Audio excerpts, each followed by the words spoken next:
The wind screamed across the plains like a spirit unburdened, rattling the boards of Gideon Black's ranch house with every furious gust. Rain hammered the tin roof as dusk bled into night, turning the world into a smudged canvas of gray and shadow. Gideon stood at his kitchen window, a half-empty mug cooling in his hand. After 9 long years alone, he had come to prefer the silence. It had been nearly a decade since anyone crossed his threshold without an invitation, and he'd made damn sure none were extended. That's when he heard them. Horses. 7 sets of hooves fast and purposeful, cutting through the storm like they didn't care what lay ahead. He squinted into the downpour. Through the water, trailing off the roof, 7 figures emerged bent low against the wind. Women, every one of them. Draped in soaked cloaks, their silhouettes rode with unnerving coordination, too tight together for strangers, too smooth for desperation. Gideon set his coffee down and moved slowly toward the door. His hand hovered beneath the mantel where an old rifle still hung. He didn't take it down, not yet. These weren't raiders or bounty hunters, but something about the way they moved made the skin between his shoulders tighten. The first rider dismounted and approached the porch with bold, measured steps. Even in the low light, Gideon saw she was striking. Dark auburn hair clung to her face. Her dress, though tattered, hinted at expensive stitching. She raised her chin and knocked hard. "Mister," she called, voice sharp through the wind. "We need shelter. Just for the night." The others remained astride their horses, heads dipped beneath wide-brimmed hats. None shifted. None spoke. Gideon didn't move, studying them through the rain-streaked glass. 7 women, traveling alone through this forsaken stretch of land during a storm like this. Their horses were too fine, too well fed, their saddles polished. These weren't runaway widows, and they sure as hell weren't lost. He remembered what his father once told him. A man's worth ain't measured by what he keeps. It's what he gives when he's got nothing left. But Pa had never met women who looked like they could rob a poker table or slit a man's throat if he so much as blinked the wrong way. The woman knocked again, louder this time. Gideon's hand closed around the doorknob. Against every instinct and every hard-earned lesson of solitude, he opened it. The storm rushed in like a living thing. The lead woman stepped inside without flinching. Water dripped from her coat, her eyes scanning the room with unnerving calm. "Much obliged," she said. "Name's Cassidy Vale. These are my sisters-in-laws." She hesitated on that last word too long. Outside, the others were already dismounting, leading their horses toward his barn like they knew exactly where to go. No one had said a word. Gideon closed the door but didn't let go of the handle. "Where you headed?" California Cassidy said, shedding her coat to reveal a dress far too fine for someone caught in the rain. "Our husbands left us property out west. We're moving for a fresh start." One by one, the other women stepped inside. The first, a tall blonde with a haunted look in her eyes, introduced herself as Lydia. Then came May, a brunette with rough hands and an air of violence just beneath the surface. Jolene, red-haired and too quick to smile. Cora, with sharp eyes and a voice like velvet. Ruth, quiet but alert. And finally, Elsie, the youngest, barely 20 shivering eyes too wide. They spread out across his modest living room, moving like trained hands in a saloon heist. Never turning their backs, always watching the exits. Gideon didn't offer coffee. He didn't offer beds, but he didn't kick them out either. The rain beat louder. He saw it now in their posture and the way they assessed the room. These weren't helpless widows. These were women running from something, or toward something worse. And whatever they'd brought with them on those well-fed horses was about to rip open a chapter of his life that he thought had ended 9 years ago. The storm pressed its weight against the ranch house wind, howling like a warning from some unseen god. Gideon Black sat in his worn leather chair boots, planted wide rifle across his lap. Across from him, Cassidy Vale sipped lukewarm coffee, as if they were old friends sharing stories. But her eyes never stopped moving. Neither did the others. They'd spread through his house like they'd rehearsed it. Cora near the door. Lydia pretending to dry her cloak by the fire. Jolene pacing near the shelves, fingers brushing knickknacks and keepsakes like she was casing the place. Ruth leaned against the window, watching the dark beyond it. May sat on the edge of the sofa, every muscle tight like she was waiting for a fight. And Elsie. She stayed close to Cassidy, eyes low, hands clasped so tight they trembled. "Fine place you've got here," Cassidy said. "Quiet, safe." Gideon didn't answer. He just watched her from under the brim of his hat. The fire cracked. The clock on the mantel ticked loud in the silence between them. "How long you been out here alone?" she asked. "Long enough to know when trouble rides through my front gate," he replied evenly. A smile played at the corners of her mouth. "Is that what we are, trouble?" Gideon didn't blink. "I ain't sure yet." The room tensed. He noticed the way the women reacted. Not with surprise, but with readiness. They were expecting trouble, maybe even inviting it. "You travel with guns?" he asked, gaze resting on the small bulge under Cassidy's coat sleeve. "A woman in this territory who doesn't carry is a fool," she answered without shame. "We've had to defend ourselves."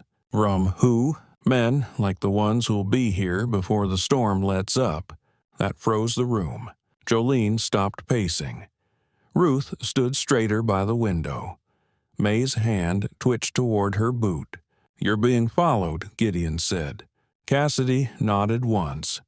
"We bought ourselves a few hours, maybe less." "Why?" he asked. Cassidy looked to Lydia, who gave the slightest nod. Then she said, "Because we took something that doesn't belong to them. Money." Cassidy didn't answer. Not right away. She set her cup down on the table, leaned forward, and said, "It's more complicated than that. Try me." The door shuddered in its frame. "Just wind. For now." Cassidy's voice dropped lower. "There's a man named Boone Carver. He runs a ring through Deadwood and the territories beyond. Trades in people. Girls, children. Says it's business. Says it's just the way the West works now." Gideon's jaw tightened. "We found a chance. A shipment. One of his runners. We took what he was hauling money ledgers' names. We burned the wagons. And we ran." And now, Lydia added softly, "Boone's hounds are on our trail." Gideon stood slowly. Walked to the window beside Ruth. He saw nothing through the rain, but his instincts stirred like wolves in his chest. Boone Carver. The name wasn't unfamiliar. He'd heard it back when he still wore a badge. "You're not just thieves," he said. "You're vigilantes." Cassidy shook her head. "We're survivors. I should turn you out," Gideon said, voice like gravel. "Let the storm take you. Let Boone have what he's owed." "You could," she said calmly, "but you won't." He turned. "Why's that?" Cassidy looked at him. Really looked as if she saw through every wall he'd spent 9 years building. "Because men like you don't open doors for trouble unless part of you still wants to fight it." Silence. The fire hissed as wind found a crack in the stone. Outside, a horse whinnied nervous. Then another. Gideon moved to the back window. Shapes shifted in the dark. Riders. Still distant, but moving in. "They found you," he muttered. May was already drawing her knife. Lydia and Cora pulled small derringers from hidden folds. Jolene's smile vanished. Ruth stepped away from the window and closed the shutters with a sharp snap. Cassidy stood facing Gideon with those calm, knowing eyes. "We're out of time," she said. "So you need to decide, Mr. Black. Do you stand with us or step aside and let the wolves feed?" Gideon looked at his rifle. Then he looked at the 7 women, each now shedding the mask of helplessness, revealing fire and fury and something dangerously close to righteousness. He remembered the things he couldn't forget. Names, faces, girls he hadn't saved when the badge still meant something. "I'll give you cover," he said, "but this place won't hold against a siege." Cassidy nodded. "Then we make it a trap."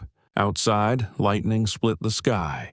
Inside, the storm was already here. The rain had turned the yard to mud. Hoofbeats slapped against it, slow at first, then growing more distinct, like a heartbeat approaching the edge of a wound. Gideon Black stood by the door, rifle in one hand, lantern in the other. He watched the 7 women transform before his eyes. Cassidy was barking orders in a voice born for command. May flipped the table on its side for cover. Lydia and Cora moved the chairs, cleared firing lines. Ruth lit the lanterns along the wall to kill the shadows. Jolene pulled her sleeves back and checked the cylinders of her twin revolvers. Elsie remained near the hearth, hands trembling, but her eyes had stopped darting. She was listening. "You done this before?" Gideon asked Cassidy as she passed him, sliding a box of ammunition across the floor. She glanced at him. "You don't get to steal from Boone Carver and live unless you've practiced how to fight your way out." Gideon nodded, but inside, something twisted. He remembered Carver. Back when Gideon still wore a badge, they'd almost caught the bastard moving stolen gold through Abilene. But the case went up in smoke, evidence gone, witnesses vanished. Everyone knew who was responsible, but no one could touch him. And now Carver's men were here. "They'll try the barn first," Gideon said, checking his rifle. "Looking for horses. If they think you're still running, they'll be less cautious." Cassidy stepped beside him.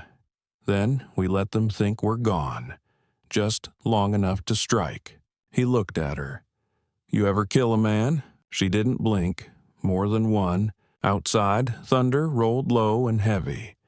The front yard was shrouded in misty darkness. Shapes appeared, then vanished riders, dismounted lanterns swaying like fireflies in the fog.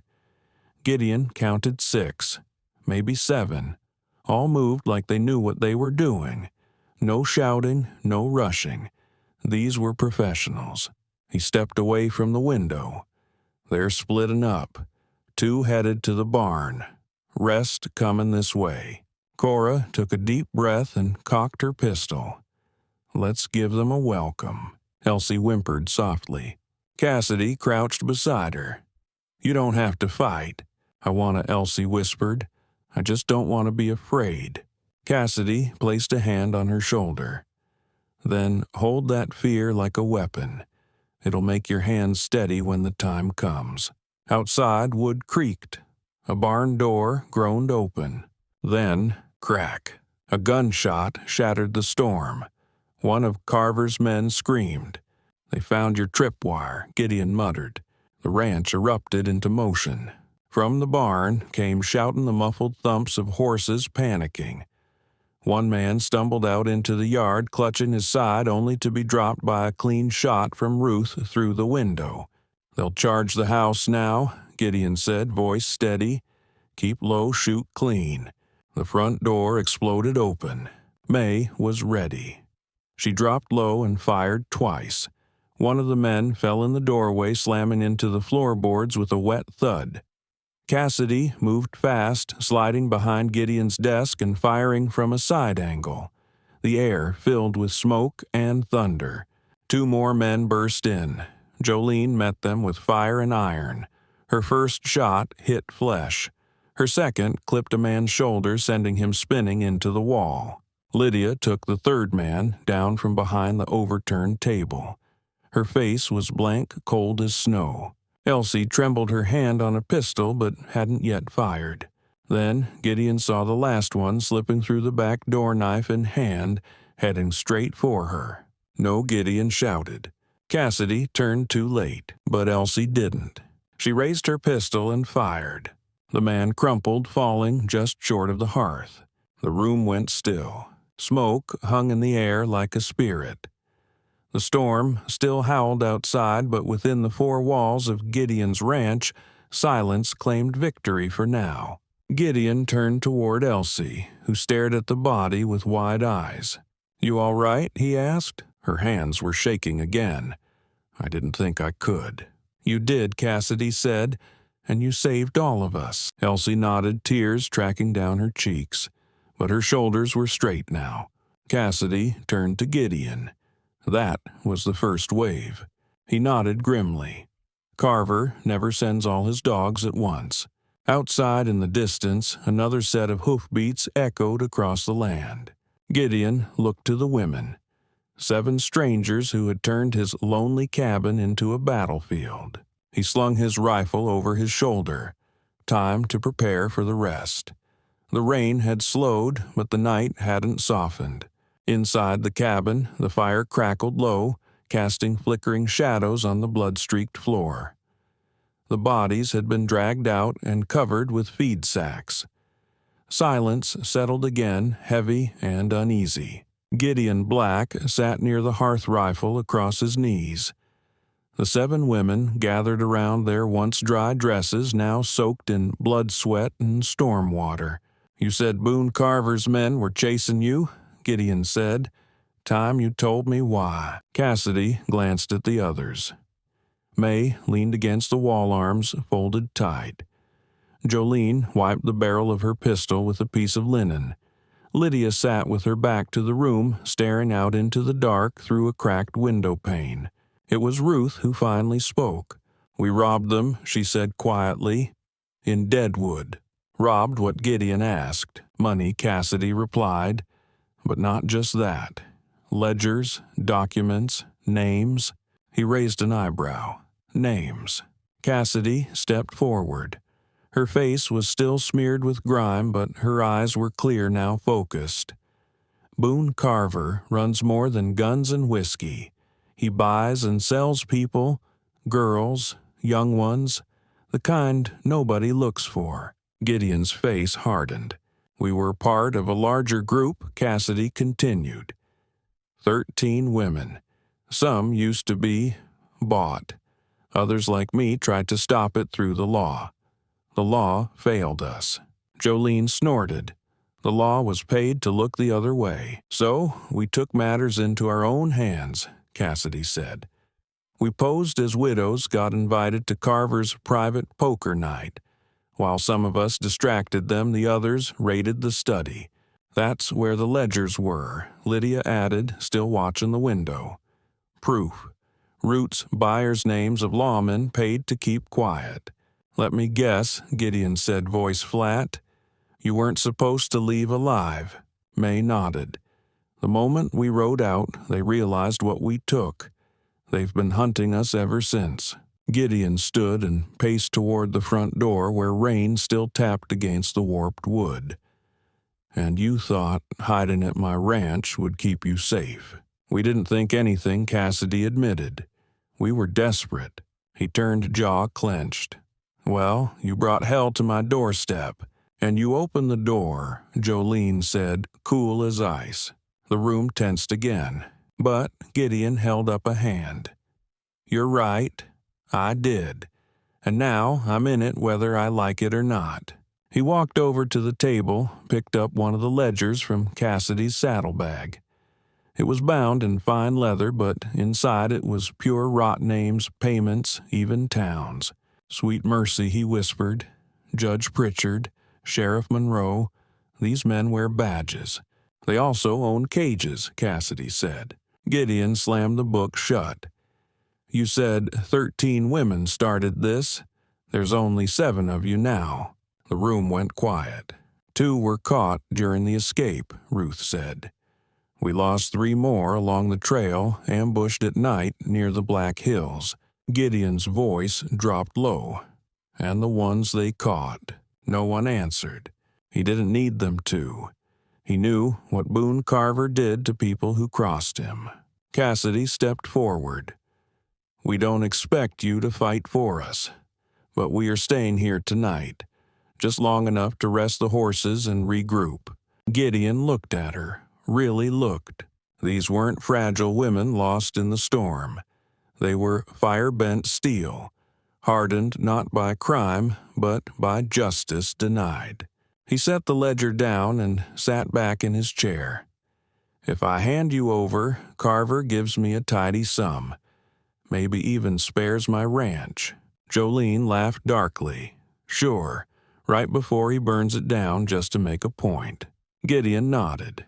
"Exactly."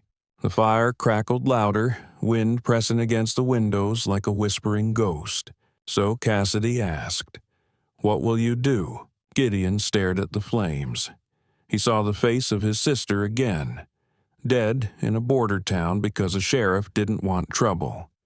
He saw the badge he'd buried in a tobacco tin, the oath he'd once taken, the man he'd stopped being. He stood slowly, lifting his rifle. "We prepare," he said. "They'll come again before dawn. And this time they won't just knock." Cassidy's shoulders eased just a little. Not with relief, just readiness. "Then we fight," she said.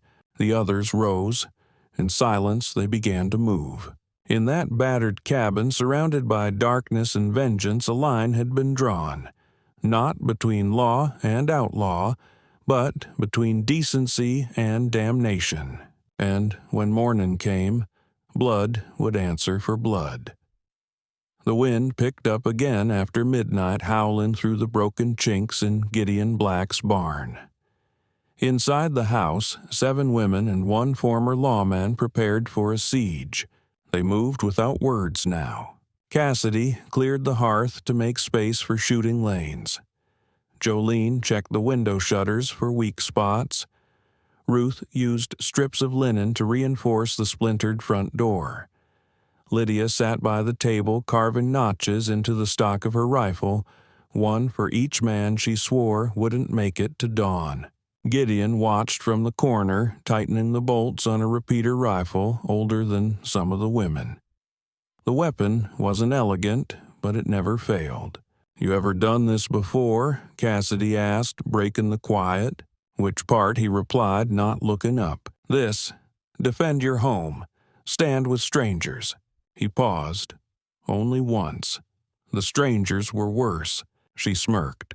"So we're an improvement. You haven't burned the place down yet." Outside, the rain had eased to a mist, but the clouds hung heavy. The kind of night that muffled hooves and hid death in the brush. May stepped into the room soaked from head to toe. "They're close.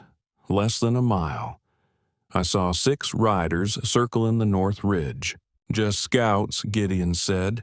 "Cormac likes to send his wolves first." "Cormac," Ruth repeated.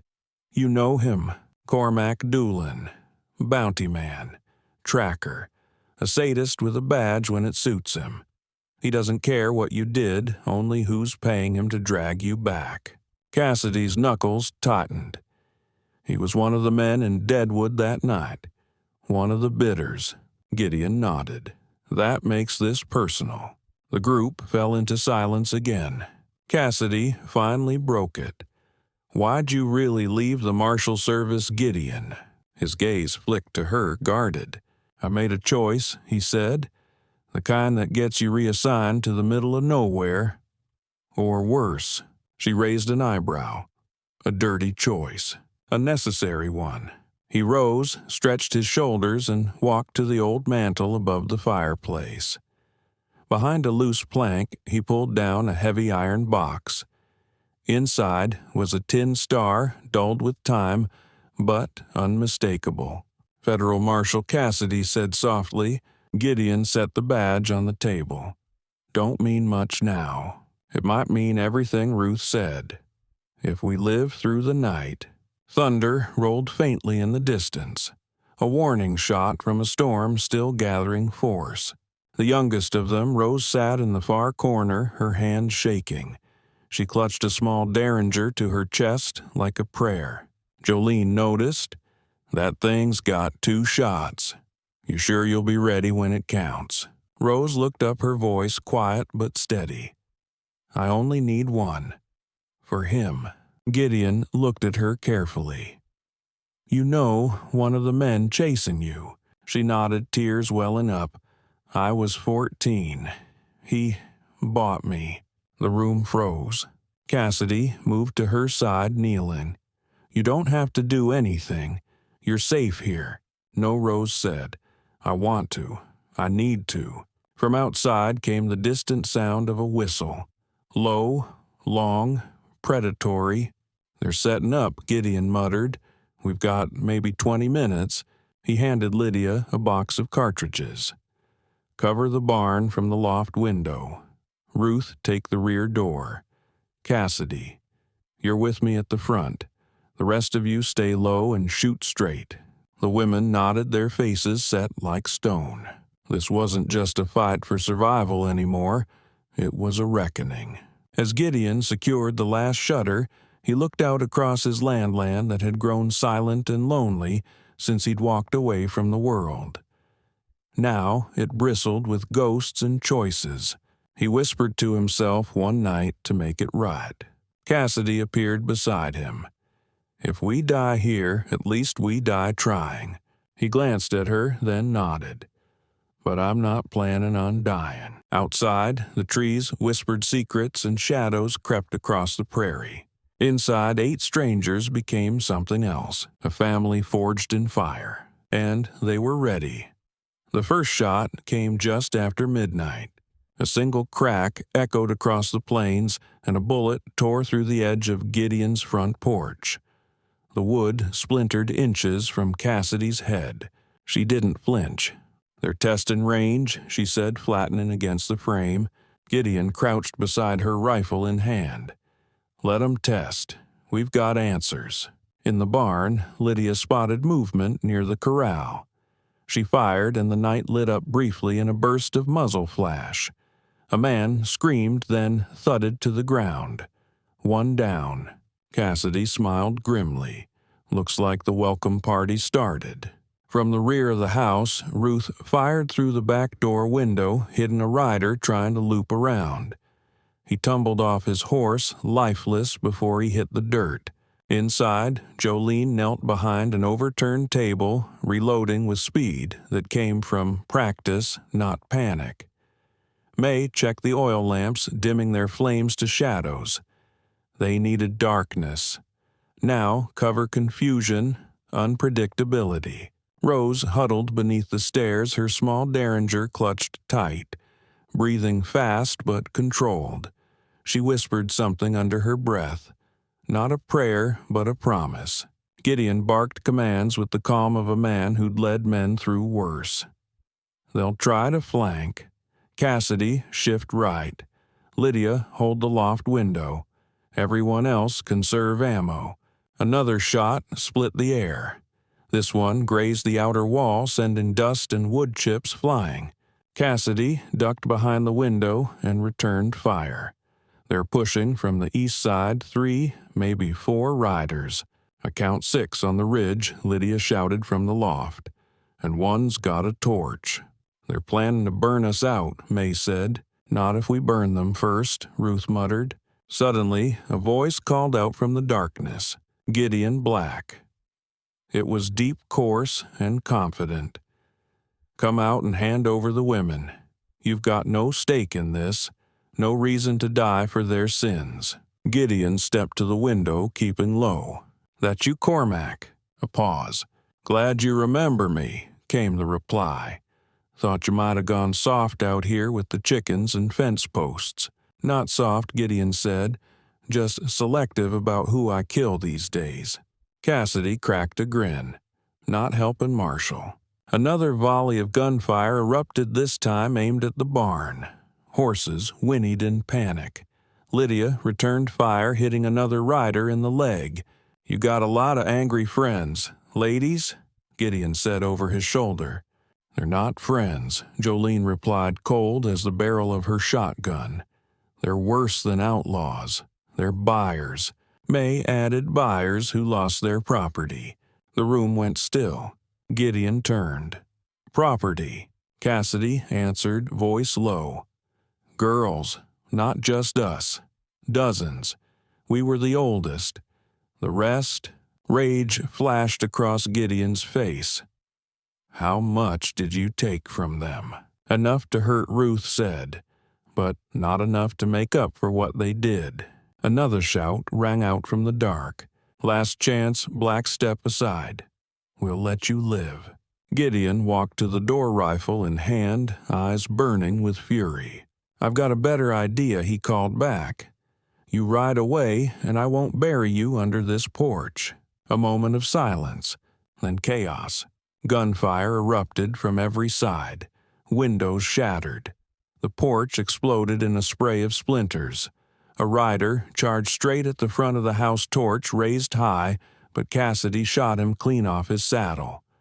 The torch hit the dirt and sputtered out in the mud. In the barn, Lydia screamed as another torch landed on the roof. May sprinted out with a bucket of water, dousing the flames before they caught.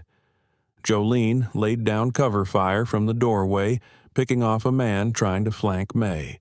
Inside, Rose screamed as a man crashed through the back window.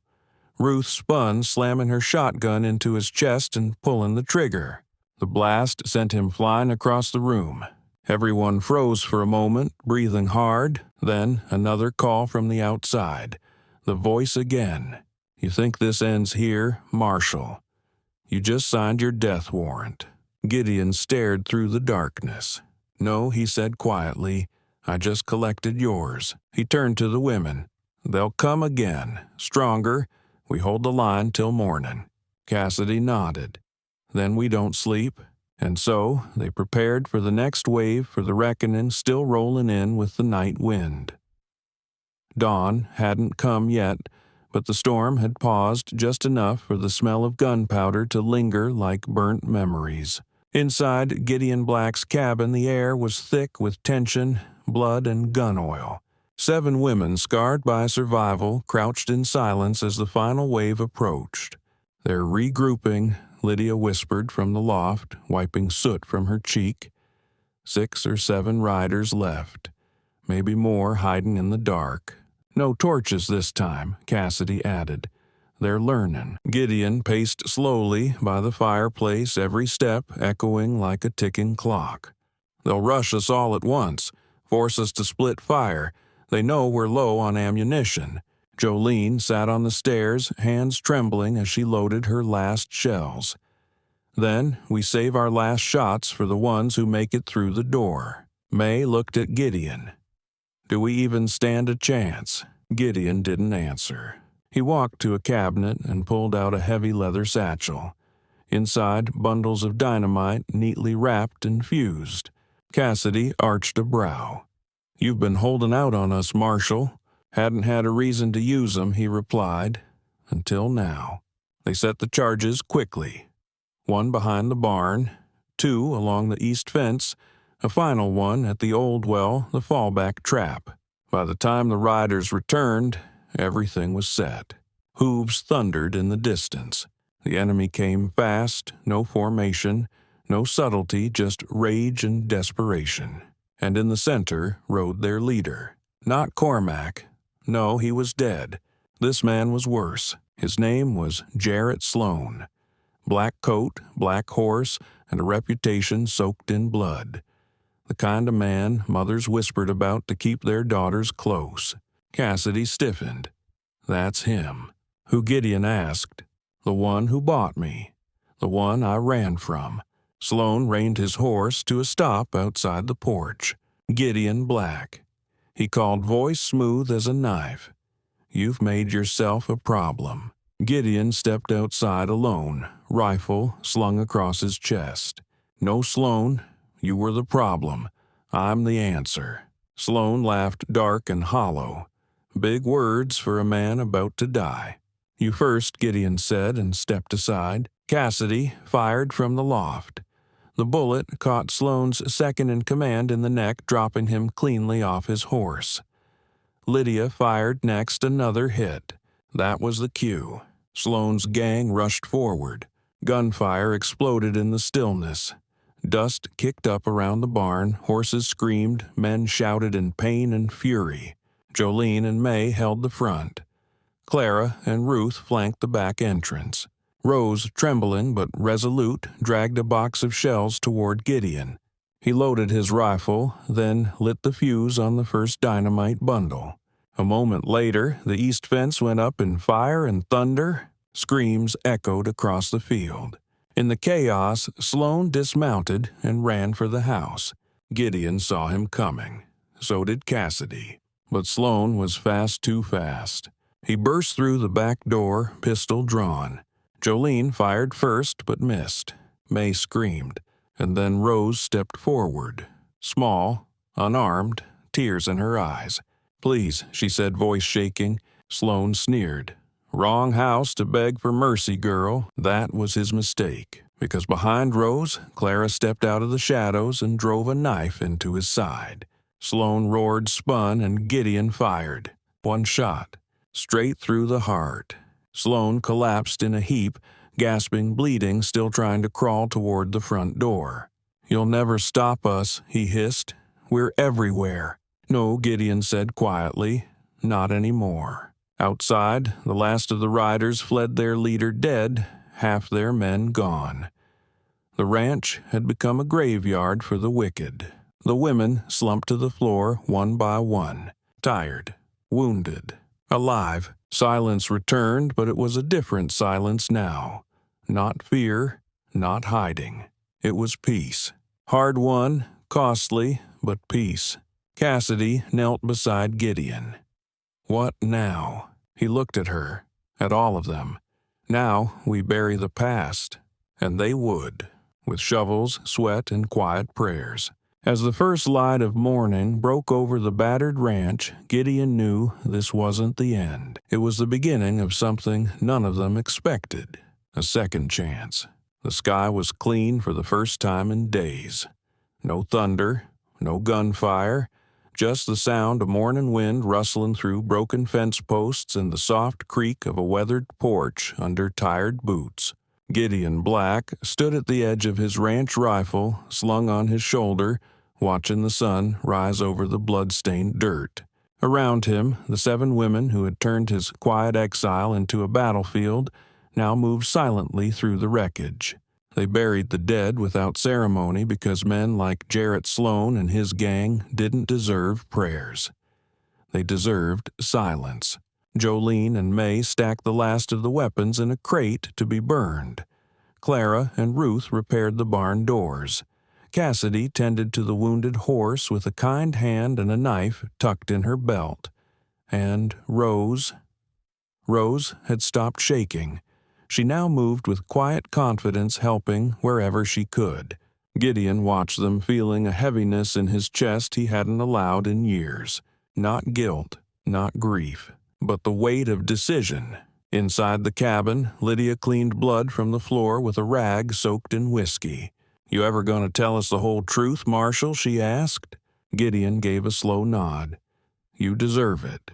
So he told them about the sting operation, the buried evidence, the powerful men in 3 territories who'd trafficked young girls under the cover of cattle drives and poker games, about how he'd let the world believe he was just an old rancher because it was the only way to stay alive long enough to expose the rot. When he finished, Magnolia stood near the hearth, her arms crossed. "And now that it's over." "It's not over," Gideon said. "Not yet. The marshals are coming. Clean-up crew, witness protection, maybe justice if we're lucky." Cassidy raised a brow. "And what happens to us?" "You get a choice," he replied. "New names, new lives, or you stay. Fight beside me until every last man tied to this is buried or behind bars." Clara chuckled. "We're not good at quiet lives." Rose stepped forward. "We came here running, but I don't want to run anymore." Neither did the others. They'd been hunted, used, discarded. But now, they were fighters, survivors, maybe even heroes. A cloud of dust rose on the far ridge. Riders. But these wore badges and rode with the confidence of men who weren't afraid of gunfire. Federal marshals. Gideon stepped down from the porch and walked to meet them. The lead marshal dismounted, face weathered like the land. Gideon Black. That's me. Got your message? You ready to hand over the evidence? Gideon nodded. Everything's inside. Testimonies, documents, brand markings, even the money. The marshal looked over Gideon's shoulder at the 7 women waiting on the porch. They helped. They risked everything. The marshal tipped his hat to them. We'll see to it they're taken care of. Gideon nodded. See that you do. By sundown, the bodies were gone. The weapons incinerated. The ranch scrubbed clean of blood and gunpowder, but nothing could erase what had happened, and nothing could take away what had been earned. As the marshals rode out with evidence that would burn half the territory's corruption to the ground, Magnolia stood beside Gideon, watching the horizon. You think we'll be remembered? She asked. Doesn't matter, he said. What matters is we made a choice. The right one. A pause. Feels strange, Magnolia said, to be safe. You're not safe, Gideon replied. You're free. That's something better. She smiled. So what now, Marshal? He looked toward the mountains where the sun dipped low in the sky, bleeding gold across the land. I ride again. Different towns, different evils. I won't stop until this whole damn mess is burned out root to branch. And us, you've got your chance. Live quiet, live strong, or come find me. I won't be hard to track. Cassidy stepped out with the others, each carrying a saddlebag, a weapon, a piece of a past they'd now left behind. We'll think about it, she said. But wherever we go, we won't forget. That night, as the stars returned and the wind whispered low, Gideon sat alone on his porch again, just like before. But everything had changed. This time the silence didn't feel empty. It felt earned.